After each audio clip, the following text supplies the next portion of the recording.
That music is perfect. I love it. All right, first up today, a new book about Brett Favre. Most Packers fans will say this about the legendary quarterback. He was a hero, then a betrayer. Some forgave him, but nobody, I think this is for sure, will ever forget him. That's right. In his time with Green Bay, we may feel that we got to know him pretty well, but our next guest just had to know more. Jeff Pearlman is a New York Times best-selling author, and he interviewed well over 500 people, including Favre's family and innermost circle, to write this biography. It's called Gunslinger, the remarkable, improbable, iconic life of Brett Favre. Welcome to the Yellow Couch. I just want to say, I always thought these were empty. But you're actually drinking out of that mug. Straight vodka. Right. Can I have a sip? Is that right? Yeah, you need a shot? Please. Nope, they're full. Yeah, they're absolutely full. Great to see you. Yeah, thanks. This is fascinating, and to think that you were so curious about Brett Favre, and what I like is that it's, you know, he's the type of guy that so much has been written about him. It's sort of like, what can you write that's new? Right. But one of the things that you say is he's known, but not really. Yeah. What, in your opinion, is something maybe that most people don't know about Brett Favre? Well, you know, he wrote an autobiography back when he was here after the Super Bowl, and there was this one, this is the kind of stuff you look for if you write books. Like, he wrote about his first year in the NFL in about 9 paragraphs. He played in Atlanta. And in Atlanta, he basically spent the year getting fat and drunk. Right? No, he really spent the year getting fat and drunk. He didn't play. And he didn't play, and he was on the bench. Coach didn't want him. And if you've been to Atlanta, I mean, if you guys have been to Atlanta, it's like the city that a guy like him probably shouldn't be. Right. And you know, Jerry Glanville was the coach there, and he told me he would go to the bars and tell them, "Do not serve my backup quarterback. He just can't handle it." And toward the end of the, I mean, he would show up drunk. He'd be sent home, and at the end of the year, he missed the team photo, and he pulls up 45 minutes late, and Glanville's fed up with him, and Glanville says, and Favre looks at Glanville and he says, "Coach, I'm so sorry. I got stuck behind a train wreck." And Glanville, it's one of my favorite lines, he goes, "Boy, you are the train wreck." That was kind of Favre in Atlanta. I want to know why you, because we're going to go back and talk about some of his early years, some of his Packer years, some of his family life, but why you? Why, of all the people who are so obsessed with Brett Favre, why would his friends and family let you come in and do all these interviews? So if you've ever met like Benita, I don't know if you guys have ever met his mother or his cut, like it's almost like if you show up in Mississippi and you take the time to come, they'll talk to you. It's you know almost how many fans are going to go there now? I know. It's kind of, but you know what's funny?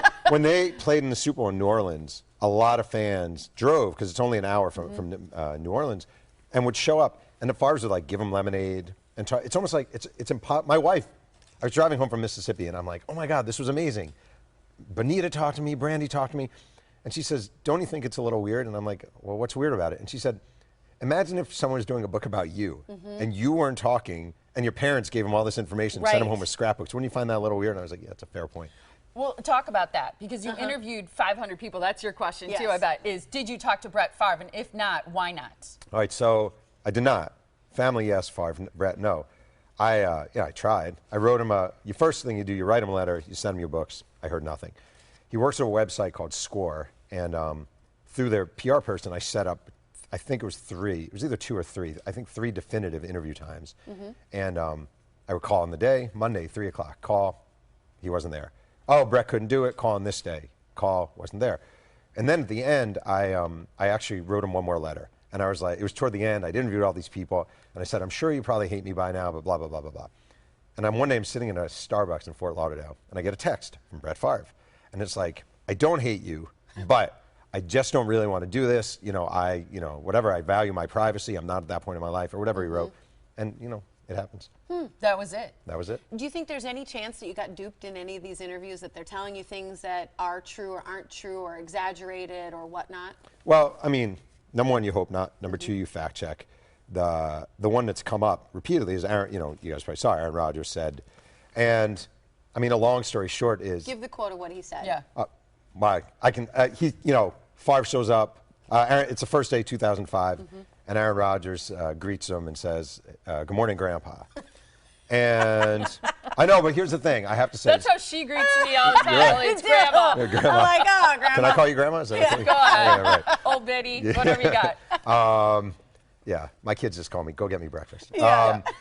So, you know, Rodgers said that didn't happen. And I will say, so Craig Nall was a backup quarterback, and he was a great, great source. He's one of those guys you need to talk to for the book because he was there for all this. And I've talked with Craig since then, and he's like, It actually happened the first day of training camp, not the first day of OTAs. It was actually the second day of training camp when Aaron got there. So did he say it? 100% yes. Was Favre annoyed by it? 100% yes. He is right. I just have to fix in the next edition. It did happen it happened at the opening of training camp, not the opening of OTAs. So. Gotcha.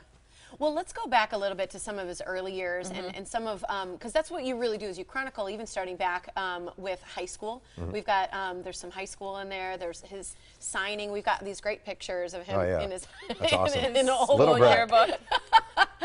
And then signing with Southern Miss and everything, and a little bit of, what did you learn about his Mississippi days? Oh, it's awesome. It's my favorite part of the book. It's really? my favorite part. Oh, why? I love Mississippi, first of all, and which is weird, but I do love Mississippi. You know, he plays for his dad in high school. Big Irv was his high school coach, and his dad believed in running the football only, so he never threw. So nobody knew about him.